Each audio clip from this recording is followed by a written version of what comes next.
Halo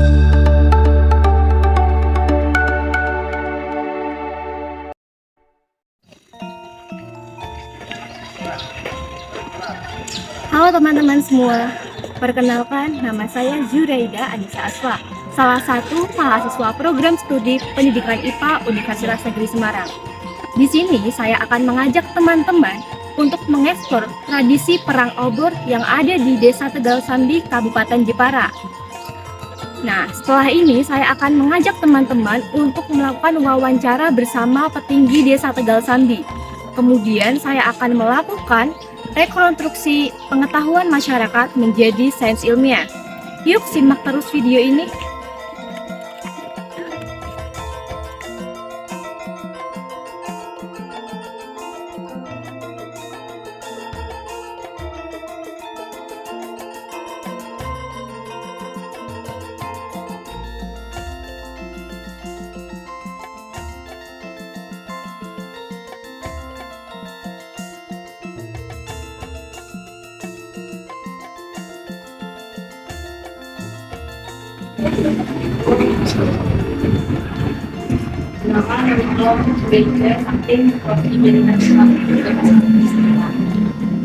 Ini belum jadi mengenai tradisi perang obor yang biasa.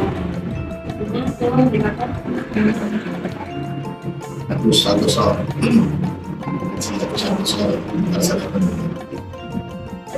tinggal sama itu akan berapa?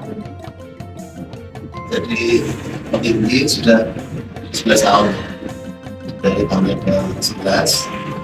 Kalau tinggalnya saya menikah tahun 2003, dia berarti udah 21 ya. Jadi pertama kali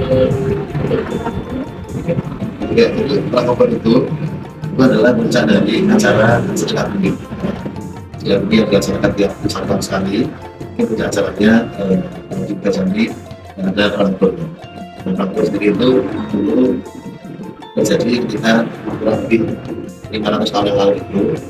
Tegal Sambi ada tokoh atau sesepuh atau leluhur desa yang bernama Kiai Babatan, orang yang sangat kaya dengan banyak sekali hewan ternaknya, sehingga dia dibantu oleh salah satu kerabatnya yang namanya Mbak Demlon dalam mengelola atau merawat hewan ternaknya.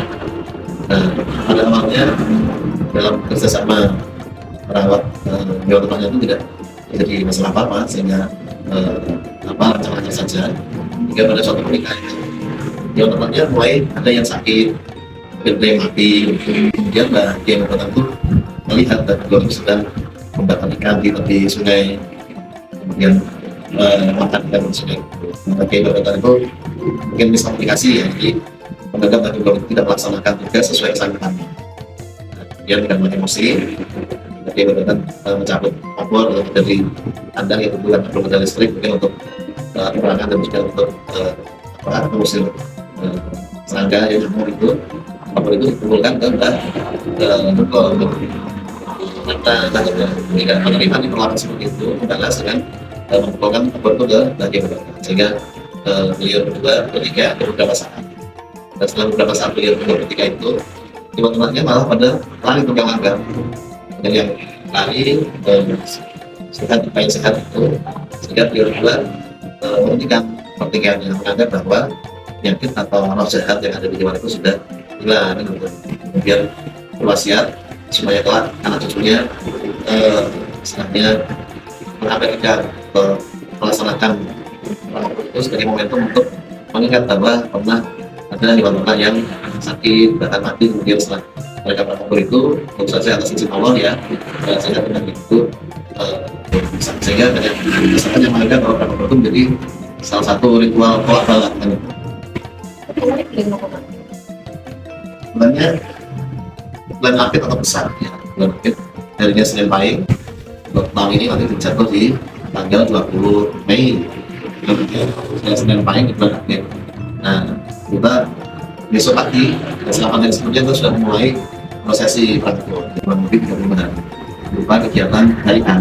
Hari itu berziarah ke makam leluhur. Jadi besok siang jam 1 atau setengah 2 itu Mbak berziarah ke makam Mbak Tegal. Jadi ya ini orang yang bisa bersapi pertama kali. So, nanti hari Kamis malam juga kita balik lagi di permata.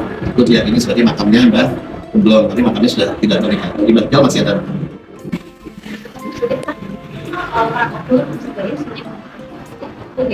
Iya.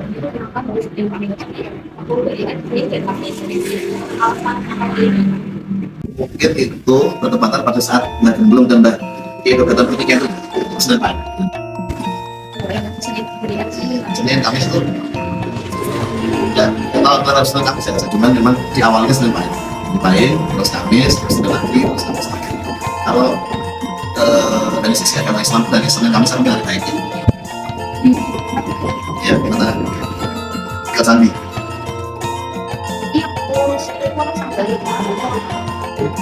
Langitnya ini ada perangkat desa, ada RT, kemudian ada yang mesti buat opernya, ada yang mesti beli karpol, ada yang mesti apa.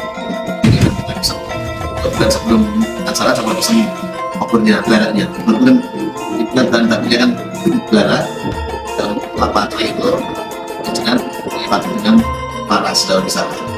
Setelah selesai pas hari tanggal 25 dimainkan punya oper, jadi opernya panjangnya kurang lebih 2,5 sampai 3 meter. Jadi meter. Oke, jadi buat sekitar itu 300 oper itu dimainkan oleh 30 orang. Jadi masing-masing orang memainkan 10 oper.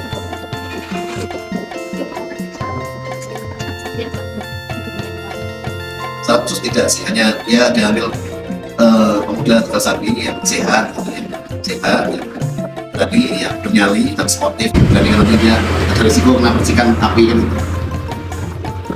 Berani, bernyali tapi sportif ya. Tidak ada maksud untuk melukai lawannya, jadi sebagai perang-perangan. Sebelum mulai perang Iya, jadi sebelum perang itu bisa berangkat kira dari ini rumah tinggi, ada atar, ya, ada komat, jadi dikira sampai ke perempatan.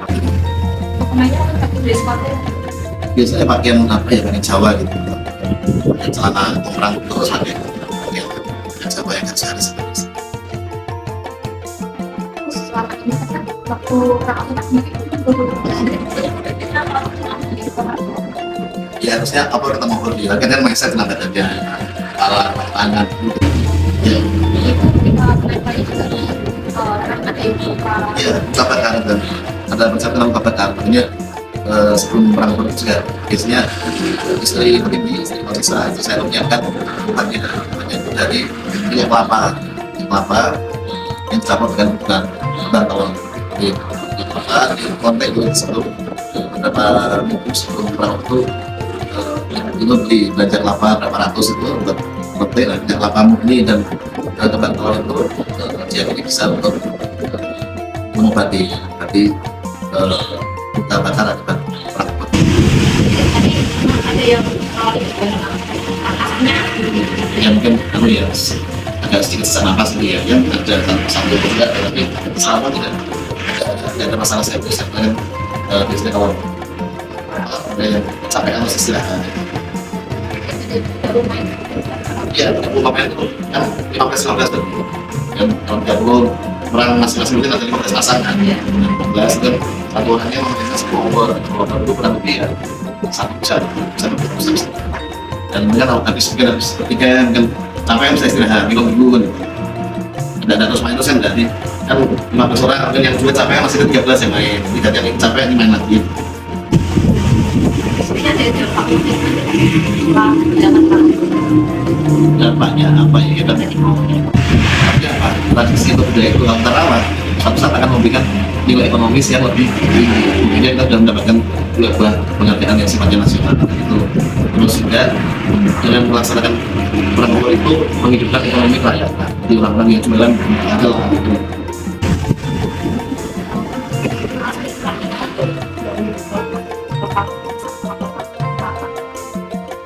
Baik, memang pada saat itu ya karena mungkin belum ada listrik tadi, yang untuk penerangan itu loper itu dari belanda itu karena masyarakat kita di desa pesisir ya banyak pohon kelapa di pinggir pantai sehingga itu dililitkan dengan laras untuk obor untuk penerangan sekaligus mengusir serangga.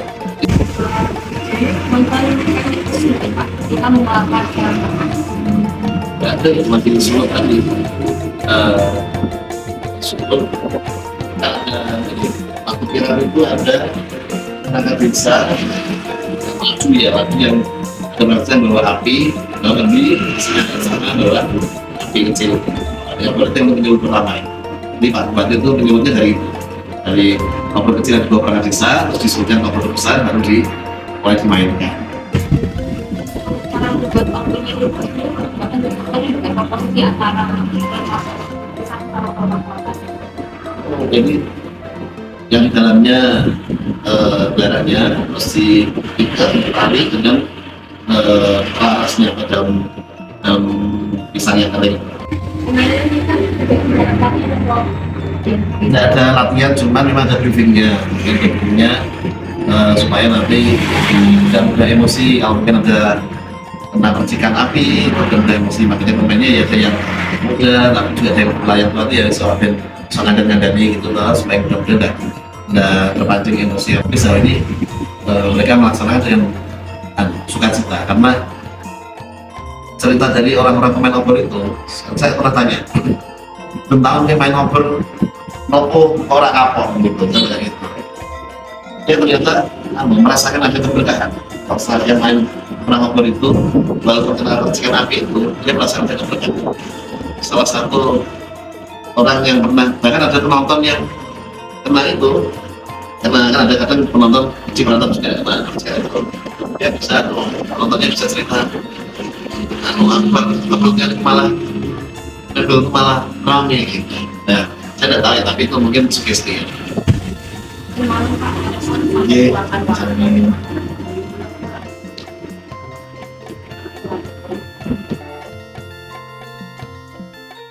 Oke teman-teman, sekarang kita udah ada di tempat proses pembuatan obor dari tradisi perang obor. Nah, bisa kita lihat di sebelah saya, di sini adalah tempatnya, dan sekarang kita akan melakukan wawancara atau kita akan telusuri lebih lanjut gimana sih cara pembuatannya. Yuk.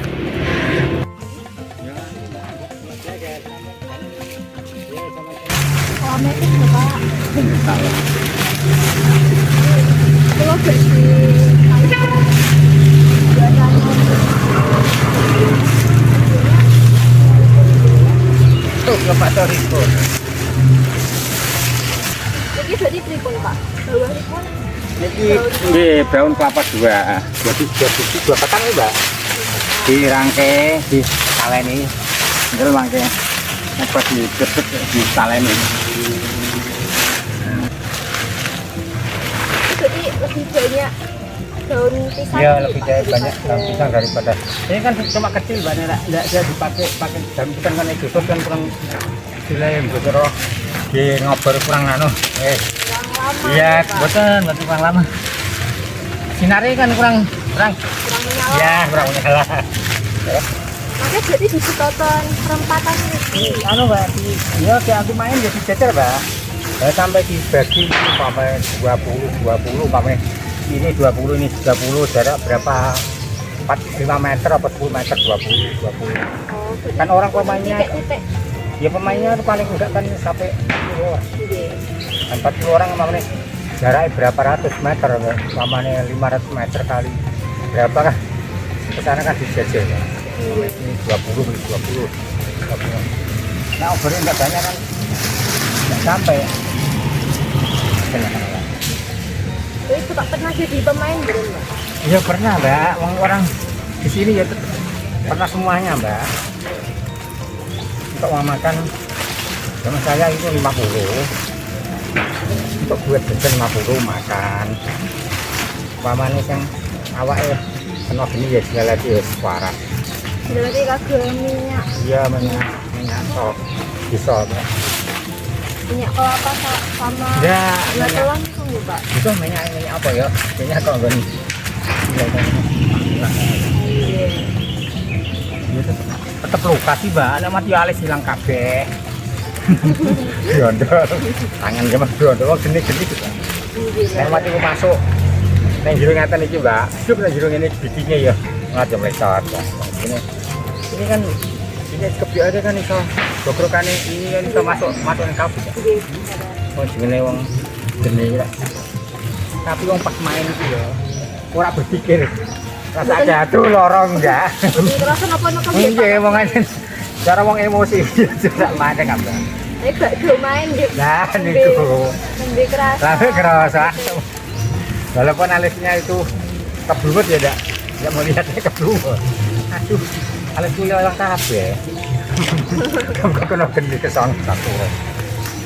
Isi uga dipoto gitu. Pegawai niki tapi ini kan telepon abot dan coba. Gila enggak? Lho iki kenting terus ah. Yo, gila. Dan pundak mboten Pak. Yang salah nek paman ngaten enggak? Aku mlayu nek mau kesel itu kalau udah budaknya geni udah belum masih kerasa apa. Tapi kan niatan udah melayu. Melayu kan. Makanya jangan tinggal kan melayu gitu. Saya mau ambil musuh tempiku nak melayu niatan enggak. Gila. Oh nggih. Nggih. Ya nek sampe iku mriki yen kula sing niku dapat cetabekan barang. Sami. Oh, tabekan betok obor nggih. Nggih. Nggih, ditarung tabekan. Wonten yang berat, wonten yang Nggih, wonten nggih tergantung. Aku wong niku nek emosi kan semangat kan aku to pun saya. plak program.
Rekonstruksi pengetahuan masyarakat menjadi sains ilmiah.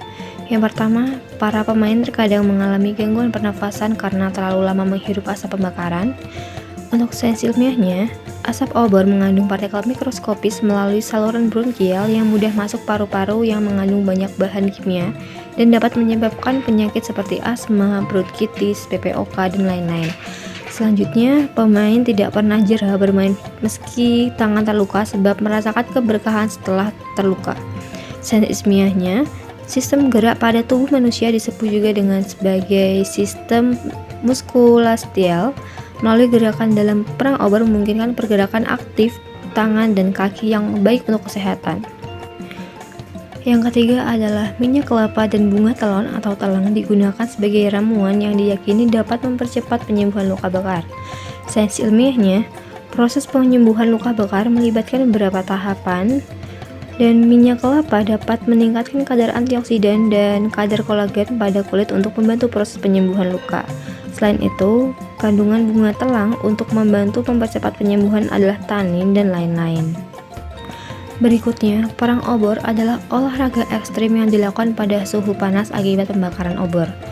Sains ilmiahnya, obor yang dibakar terdapat perubahan dari energi kimia menjadi energi panas yang mengakibatkan kenaikan suhu pada sekitar lokasi perang obor.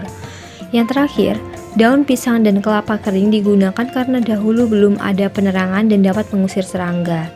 Sains ilmiahnya, daun kering dan kelapa kering secara alami mengandung senyawa organik seperti minyak atsiri.